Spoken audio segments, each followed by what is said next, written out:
Today on the DML News Podcast, we're going to be talking a lot about Donald J. Trump and all of his cabinet positions. He's stirring up a lot of controversy in a way that only Trump can. And Trump and DML and all of us here on this show, we're all unfiltered. Dennis Michael Lynch gives you his word, and he will never let you down. He will always fight for America. The only one who really puts his money where his mouth is Dennis Michael Lynch. Hello, I'm Dennis Michael Lynch, and I thank you for joining me today. Across from me is my son Denny, and on the controls is my son Ryan. We come to you here today proudly as a family who loves to tell you the truth. We love to give you our insights. We love to give you all the information you need to know about news and policy and all the things that are shaping your life in this country. And it is a good time. It is a good time to be a conservative because finally, the pendulum is swinging back in the normal position. There is a ton of conversations going on right now on social media, especially on X. You really can't get it anymore on Facebook because Facebook censors everything. So really X is the place to be. And if you go on X and you look at what people are writing, the left completely 100% trying to criticize almost every single last pick that Trump is making for his cabinet and for positions of power and importance.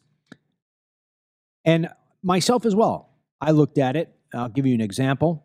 Pete Hegseth from Fox News proudly served in Iraq and in Afghanistan for the past almost 10 years, has been a staple on Fox News, continuously, unapologetically, always standing up for veterans and for active military, and is a true red, white, and blue American citizen. Trump just tapped him for being the Secretary of Defense. In other words, Pete will now run the largest military in the world. Now, it is true that Pete does not have any experience running a large organization, let alone one that has 1.3 million soldiers and Marines and people of the military.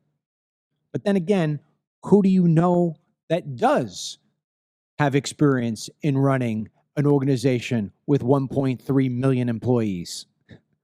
The President of the United States. Not many people other than that. So who is it that really would be qualified? Would it be one of Biden's picks?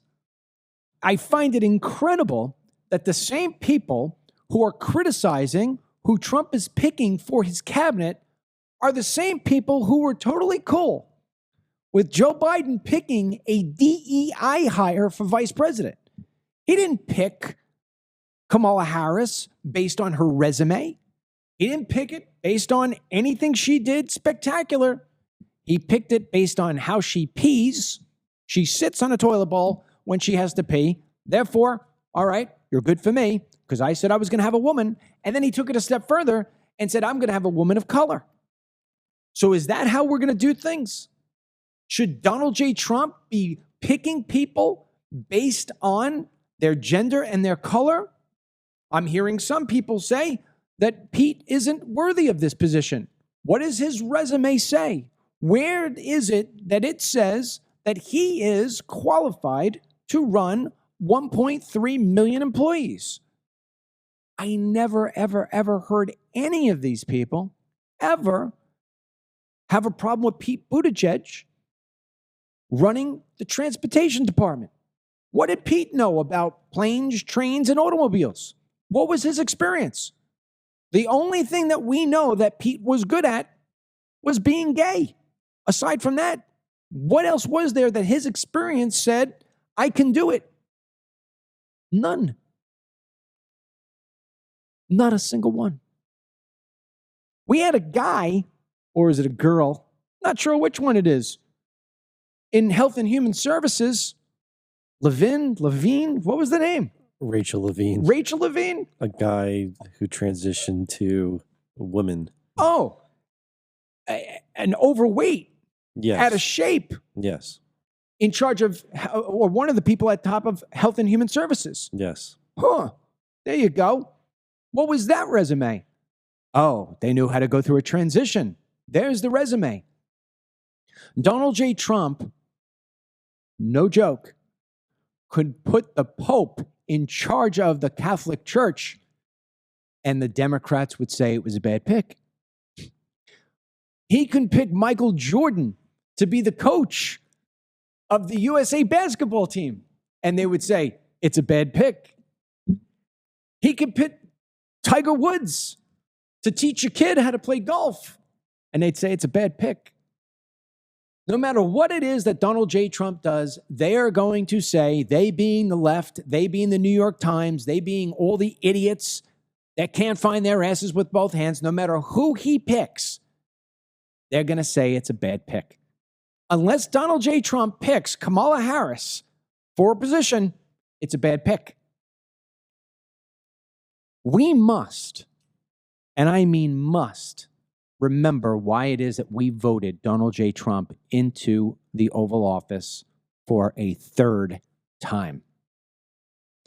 Donald J. Trump is not perfect. Some of the picks that he's making, I question myself.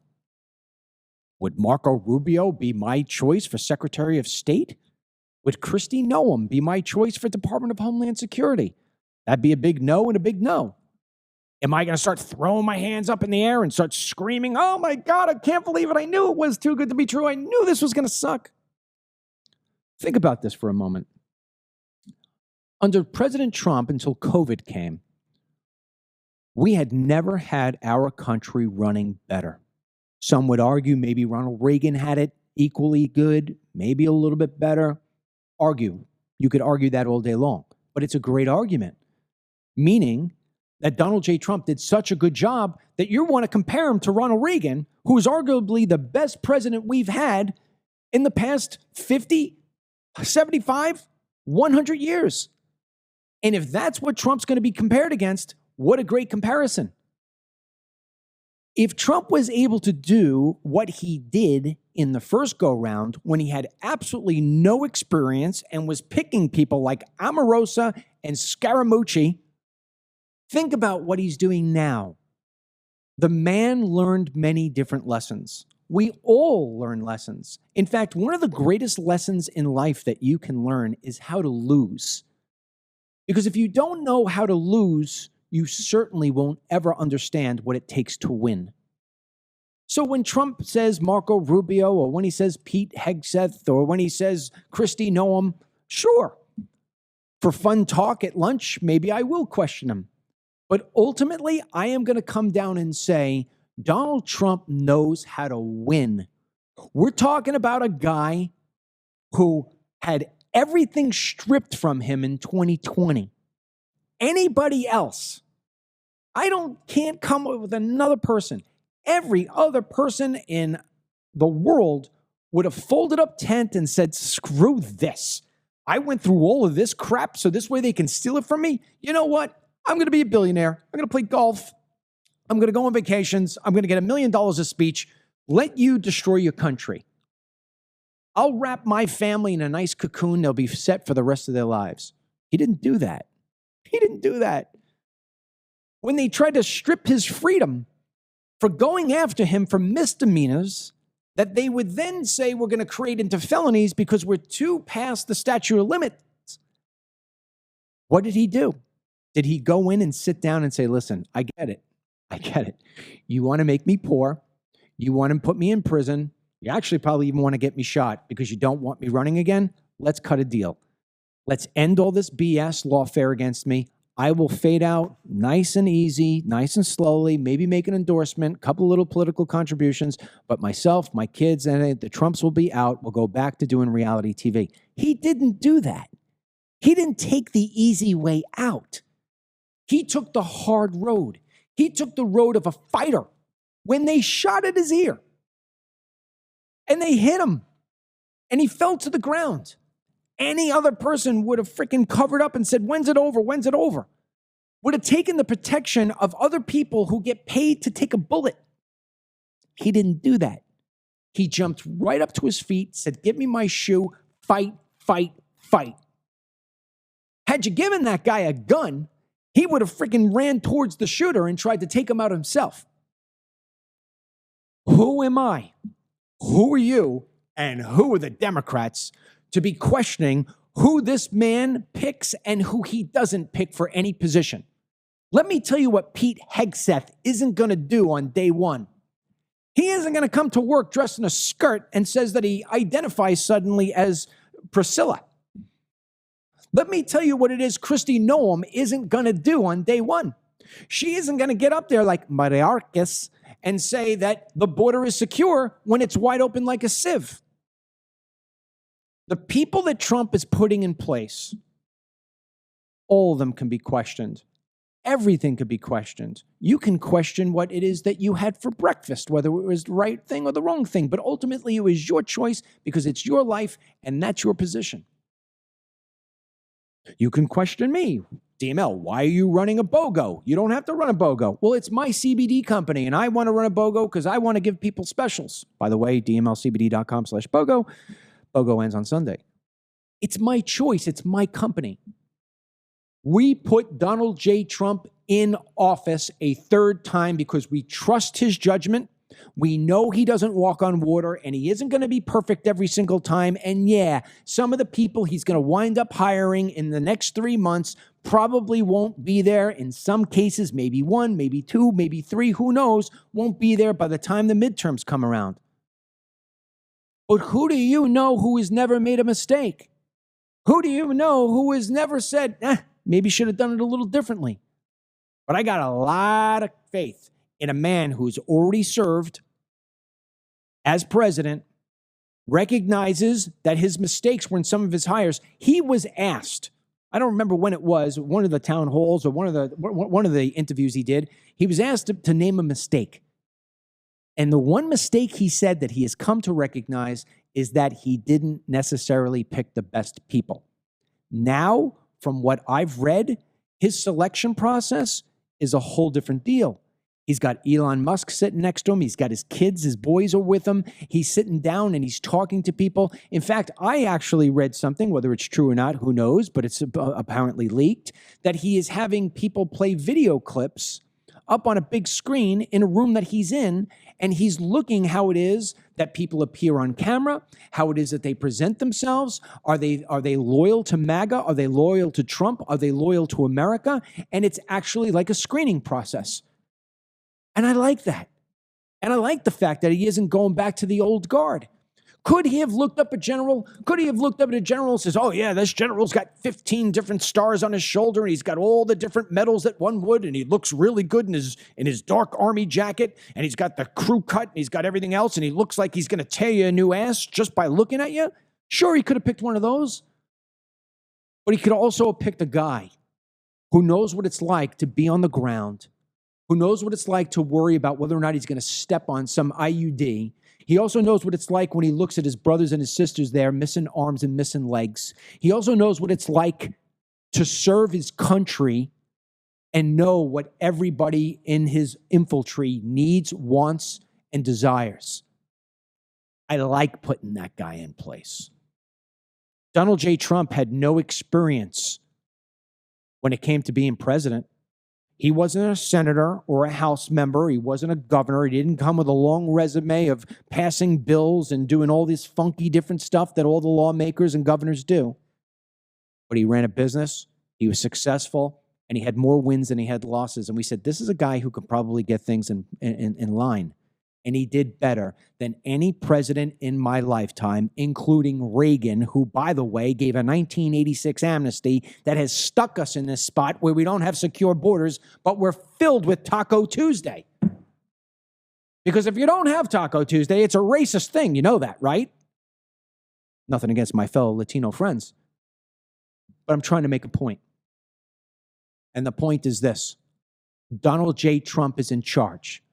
And his picks are the picks, whether we like it or not, and whether the left complains or not.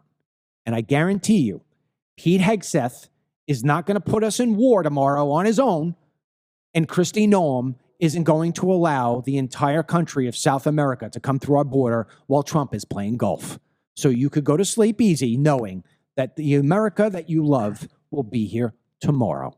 And that being said, Dennis, what is your take on something I didn't bring up, which is the announcement that Trump has now a Department of Government Efficiency that will be led by two superstar entrepreneurs, Vivek Ramaswamy and Elon Musk? I think it's great. I mean, one thing I've noticed since the election win is that Elon Musk almost is like living at Mar-a-Lago right now. He's been at Trump's side through this whole transition process. Even he was even present on a few foreign phone calls that Trump made recently, since his election. So I think Musk being ahead of it, especially considering he's been talking so much about it throughout this campaign, about that the government needs to clean up its act, cut off some funding to endeavors that are just fruitless or pointless, and just kind of cleaning up everything in a 2-year process. Because I think they said they wanted it all done by like July 4th, 2026. If you got Vivek Ramaswamy in there, I mean, I feel differently about him in certain ways with his candidacy as a president or even someone who's elected office. But if his main goal here is being promoted to a position of how do we get our government working 100% effectively as if it was like a company, I think he's someone that can lead that charge with Elon Musk and get it done. What we're watching with all these new sort of initiatives, even Trump talking about disbanding the Department of Education. What we're starting to see is somebody who is taking it seriously, that government is too big, that government is a bloviator. The bureaucracy is insane. That because of the way the government is, that's how people like Anthony Fauci became so damn powerful. I think what we're going to see with Elon and Vivek is two very successful entrepreneurs who understand what it means to make a profit, being placed in a position of power by another entrepreneur who knows what it means to make a profit, Donald J. Trump, and is going to take a look at what do we need to do in order to have this country hum like a top. If you don't believe that Vivek and Elon can do this, you're crazy. And look, I've never really been a huge fan of Vivek Ramaswamy. I think he's a little bit of a used car salesman. Take him out of the equation because really we don't even need him. Elon Musk has created the most impressive companies ever. I mean, the only thing that he didn't to create was Apple. I mean, PayPal is one of the leading companies in terms of online transactions. He created Tesla, the innovations of Tesla and the EVs, and now he's creating robots. Then you've got the different things he's doing for health in terms of people who can't walk. He's got SpaceX. I mean, my God, my whole life watching, a mission to wherever always ended up with an astronaut falling from the sky in this little capsule, and we'd hope to freaking get him before they drowned and whatever. He's now landing rockets with a remote control. I mean, with his iPhone, he could do it, right? He's building the Boring Company that's making tunnels go through cities. And now Twitter. Look what he did with Twitter. The first thing he did is he went into Twitter and said, A, you guys are creating it where the First Amendment is no longer viable. We're going to change that. And number two, why do we have all these people? And he slashed and cut and dumped. And everybody's like, oh my God, Twitter's going to die. It's not going to be around a month. No, he's going to make it profitable. He's going to make it profitable. And I'm actually working with somebody at X right now about advertising. And I just see the way that the guy carries himself. He's been well trained. And X is going to wind up being, you mark my word, X is going to wind up being the platform for everything. Media, news, entertainment, everything, because of Elon Musk. So I take that long intro and say, If I had one guy to go take a look at the EPA or go take a look at the FBI or go take a look at whatever agent, the IRS, let's go IRS. And if I'm Trump, I say, go in, take a look at the IRS. Do me a favor, Elon. I need you to do this. Not that you need me to tell you, but here's what I'm looking at. I think between technology, we should be able to do better for the American people. These tax forms are convoluted and really hard. Why do we need 87,000 people in the IRS? If we need to do more audits, can't we do something, create some kind of algorithm or other to see where tax cheats are?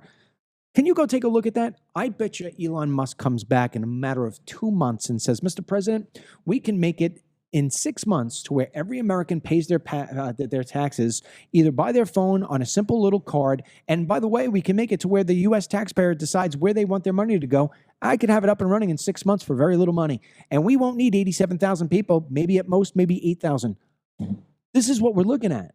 And America is going to be stronger and better for it. But what happens is that the people who are in the swamp, the people who like big, huge, bureaucracies, the people who like to see the United States overspend and borrow, they don't want Elon Musk. They don't want Donald Trump. They don't want to disrupt the poisonous apple cart. Well, we haven't had an update on it yet, at least to my knowledge. But today, I believe, is that very critical Senate vote. Determining who's going to end up taking Mitch McConnell's position. And I think it's down to Cornyn, Thune, and Rick Scott, with Rick Scott being the one preferable to everyone who's actually going to try and get Trump's agenda through. And that's what I think one of the reality slaps to the cheek since post-election is that while we do have the Republican majority, at least it's leading to that direction, rhinos are really a reality of when it comes to trying to get policy and agendas through the door. So my hope is if he gets someone like Rick Scott, if he really does have Elon Musk going in, if Elon Musk goes in and does to the government what he did for Twitter, we should be humming in 2 years flat. So my hope is that Trump's agenda can get pushed through and isn't facing too much hindrance from people who claim that they're on his side and yet may prove otherwise.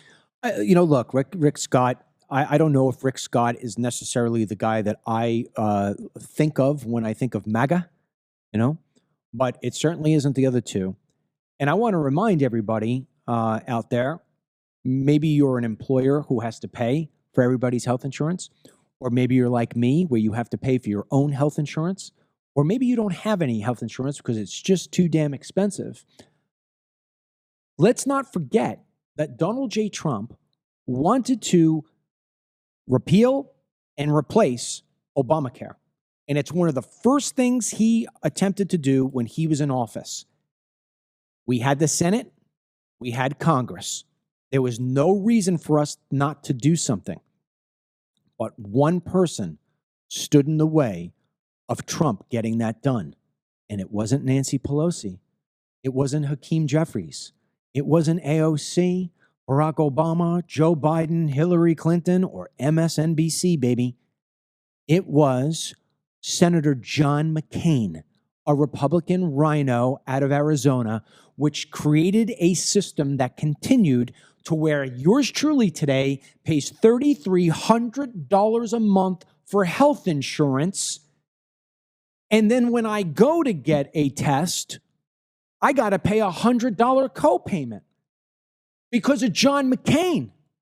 So when you're looking at a Senate and you're telling me, yeah, let's get in Cornyn, another John McCain-like personality, because Mitch McConnell hates Trump and doesn't want to allow Trump to really go wild and get this country back to a system where the Mitch McConnells, who spent their whole life in government, no longer hoist the power that they once did. If indeed Rick Scott is the difference between us having more of the McCainisms or having more MAGA, give Scott the power. Give Scott the power. I hope by the time that you and I sign off here in the next half hour that we have the answer to this. He needs 27 votes in order to get that. We've already got Ted Cruz supporting him. We've got other people who've stood up. Marco Rubio said, I'm supporting him. So maybe there's that wave of the real conservatives, not the rhinos, that are going to put him into power.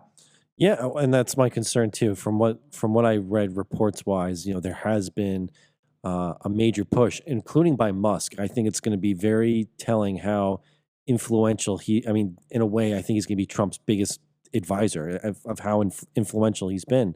But he's been encouraging people to call your local senator and say, hey, support Scott.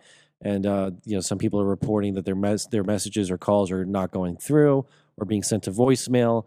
I believe this vote is done anonymously too. So I'm not liking how some of these procedures are, but hopefully, if we really want to see the Trump agenda at least go unscathed for 2 years before midterms, this has to be done.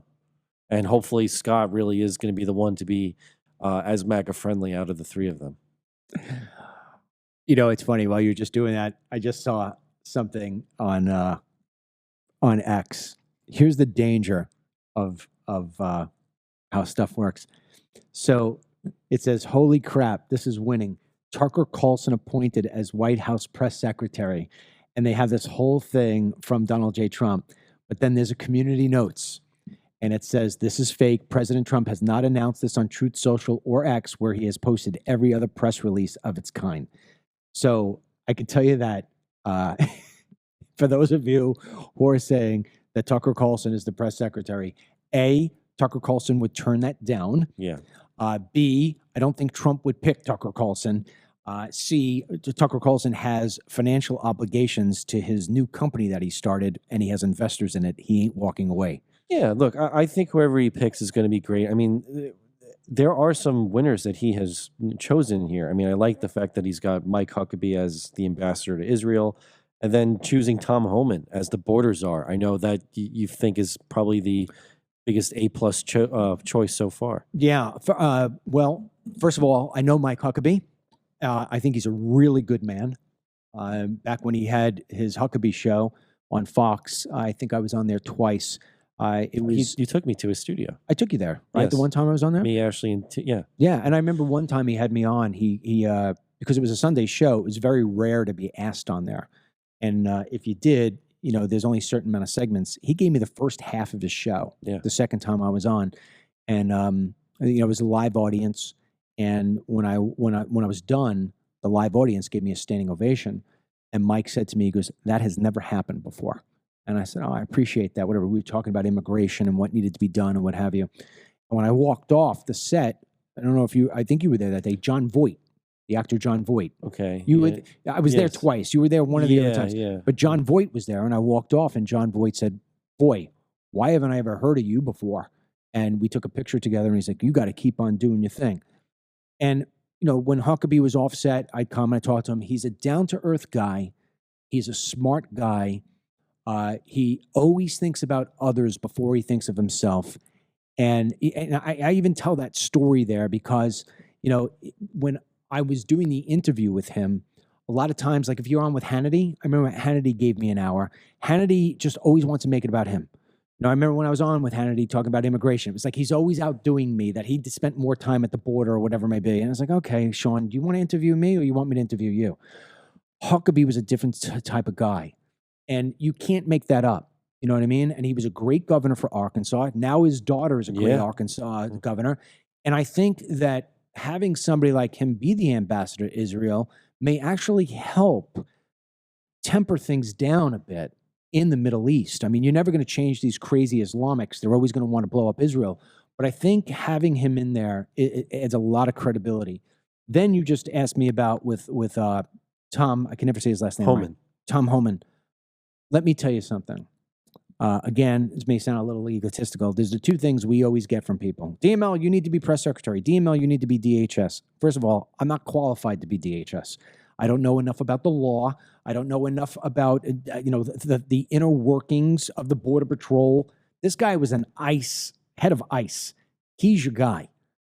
And I think people say my name because they know I'm going to take no shit when it comes to the border. I'm closing, for as long as the president will allow me, I'm closing that thing down. I ain't taking any nonsense from Mexico, and I'm going to have a deportation ring like you've never seen before.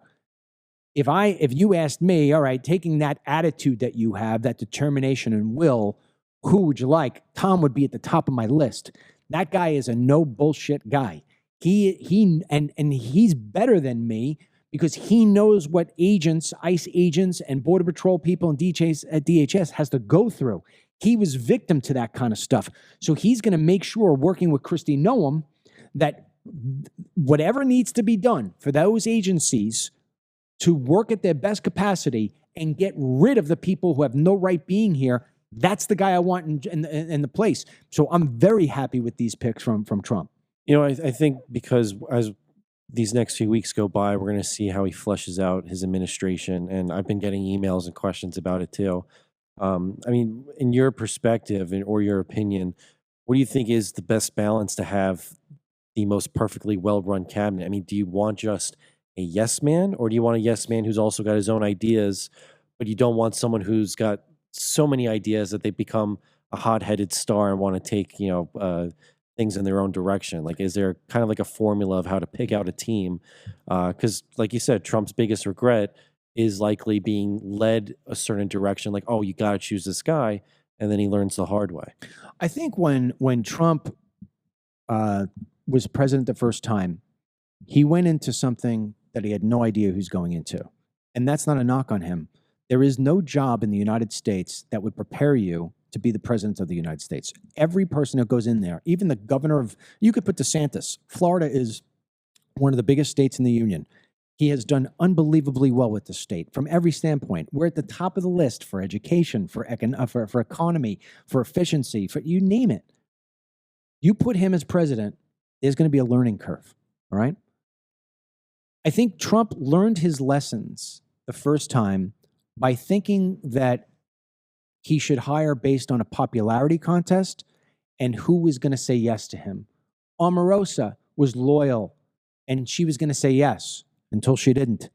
Scaramucci was going to be loyal because he talked highly about Trump a couple of times in some Fox segments, and then came in and turned out to be, a whore for the camera. He went with the I need the general who's got the 15 medals on his chest and looks like he's ready to rip the world apart with his eyeballs. And then figured, wait a second, this isn't the way this really works, right? This time around, I think he's using a different formula. And I think it almost goes back to what he had as a formula for The Apprentice. Think about The Apprentice, what used to happen.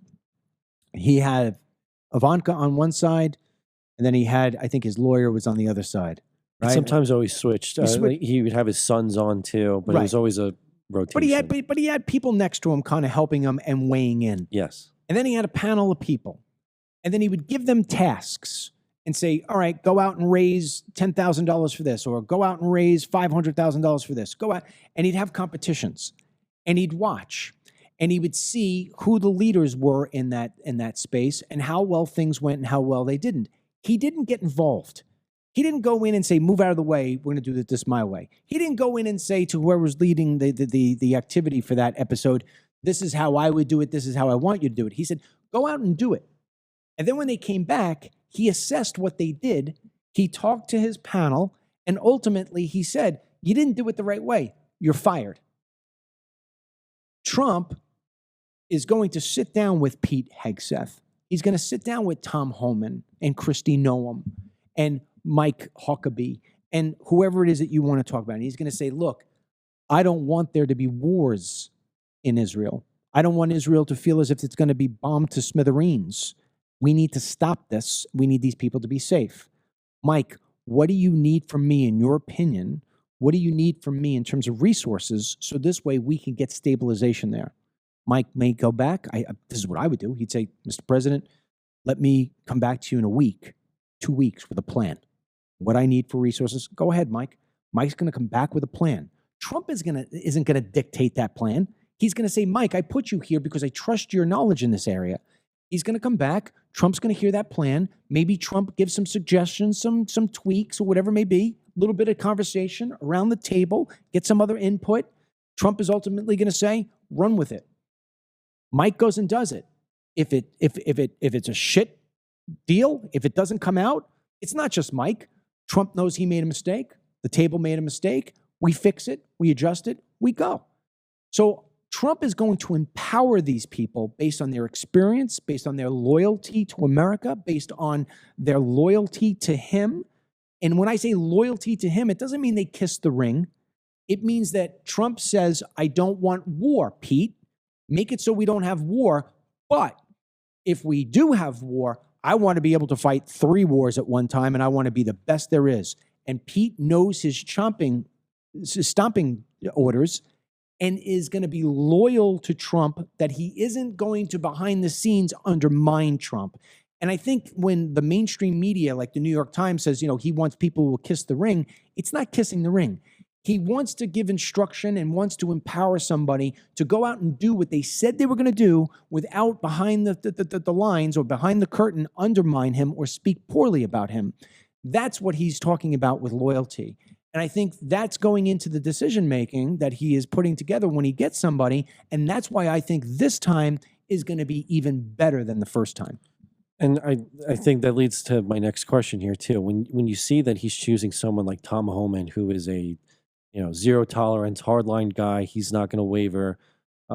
Even a choice like Rubio, where we have some issues with it, some speculation is because with his Latin background, that he would be a good choice for navigating with other leaders of Latin American countries. But with all these choices he's making, you talk about fighting 3 wars at once. A lot that I've been seeing too, especially through X, is the idea that Trump really might finally take war to the cartels and really not only secure the border, but stop their operations from basically abusing the U.S. the way they have. I mean, do you foresee that what he's choosing here is going to lead to that? You mean the cartels? Yeah, like really taking a fight to them. I mean, they have a very liberal-leaning president that just got elected, and she even kind of marks herself as a socialist. So I'm kind of curious to see how that relation is going to play out now that Trump's taken the office away from Biden. Yeah, my concern about that, and we've talked about this a lot on this program, you could go back to Reagan. Reagan's the first president that I was old enough. Well, I remember my parents struggling through Carter, but I don't remember what Carter had to say. I remember Reagan. I was old enough. Reagan, George Bush, Clinton, George Bush Jr., Obama, Trump the first time.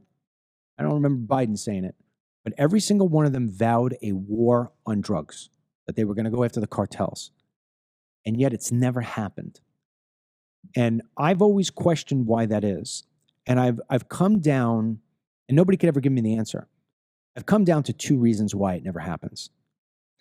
Either one, and I've talked about this before, whatever president, Clinton, Reagan, Trump, Obama, if they really mean it, day one, they sit down, and they sit down with all the top people in the Pentagon. Now Pete Hegseth will be there.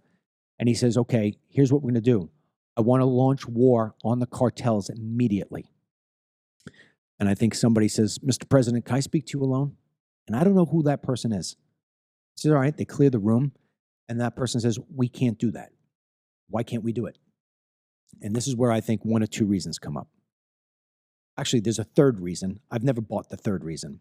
The third reason was told to me that we couldn't do that because Mexico would deem that as an invasion and a war with Mexico, which is freaking crazy because that country is victim to the cartel. And I think the people of Mexico, by and large, even the government officials, by and large, who really want to have the best for Mexico, would embrace the cartels being a thing of the past. So I throw that out. I think when that conversation between the president and whoever that mysterious person is, I think they say, Mr. President, if we do this, I want you to know that your entire family and anybody connected to you at all as a friend or whatever, your cabinet, Congress, they're going to come and they're going to start killing people. They are going to wipe out your family. There is no way we can protect against it. And I think then the president sits back and says, ooh, all right, maybe I'll just try to slow the drugs down. The number 2, which is either in tandem or probably more likely, is Mr. President, and this keeps me up.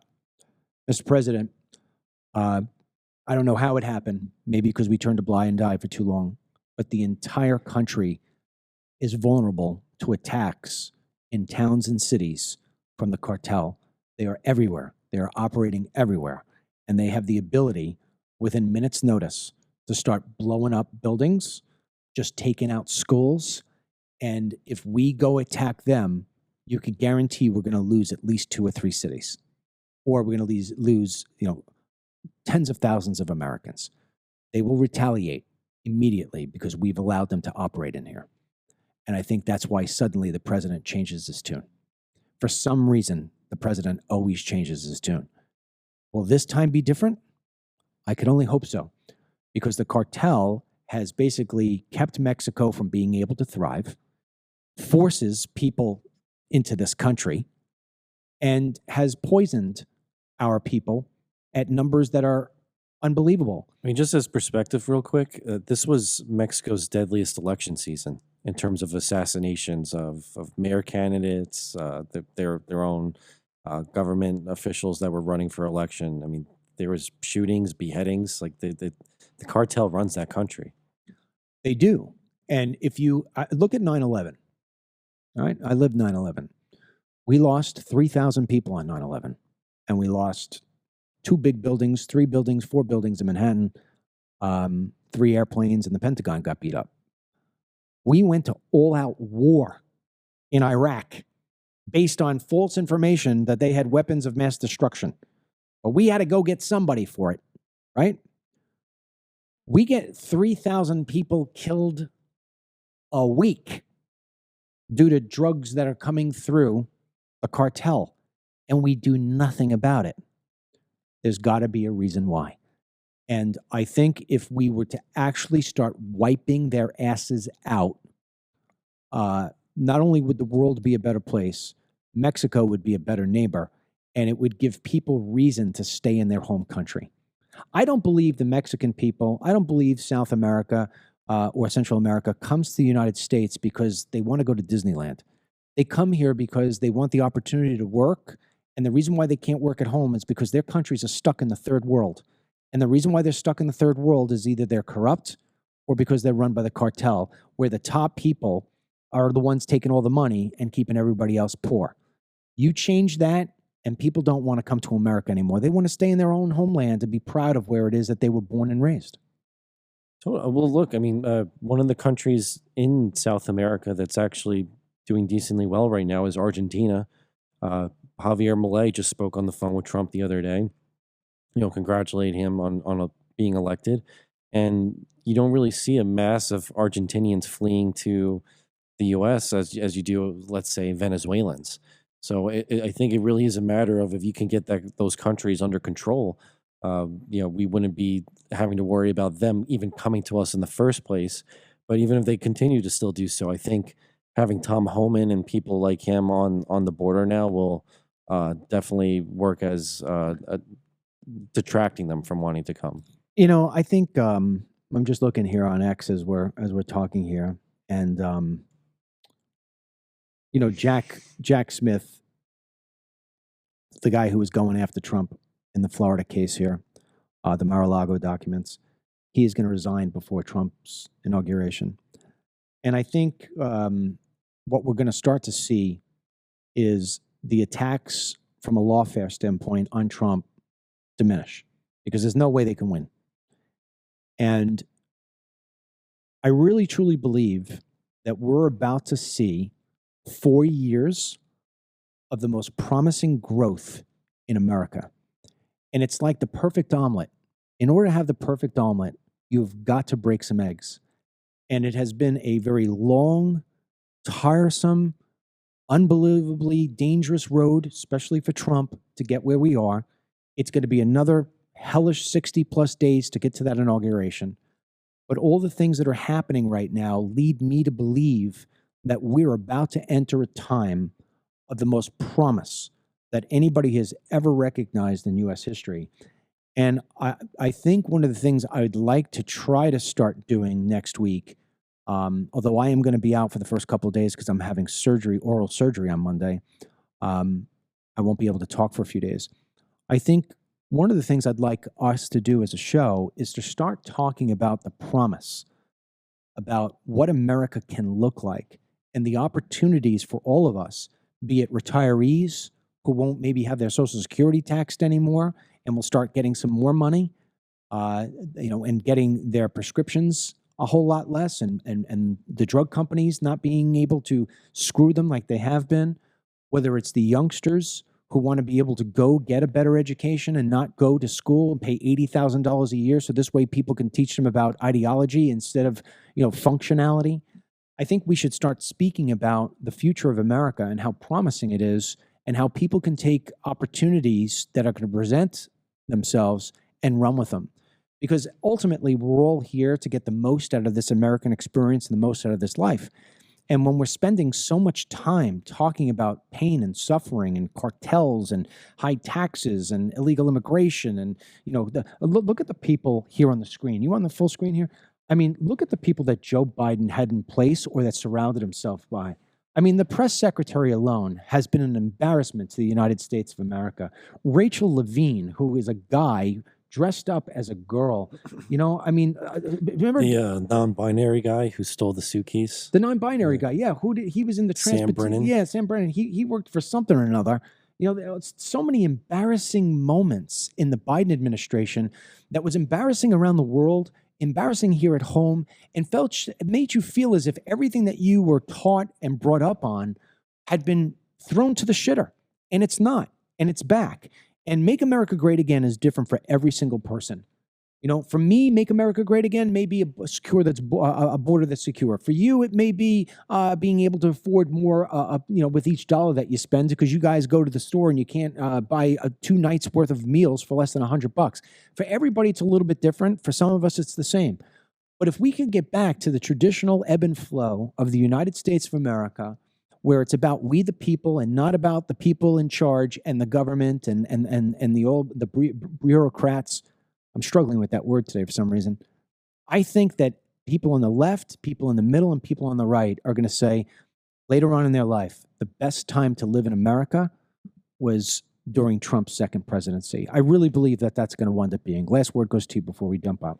I would love to see that. I think the big stage we're in right now is the potential. There is just so much potential with the new Trump administration. And I think how you mentioned it before, him going around for the second time just showcases that, this isn't his first stage coming in. He's already had the experience.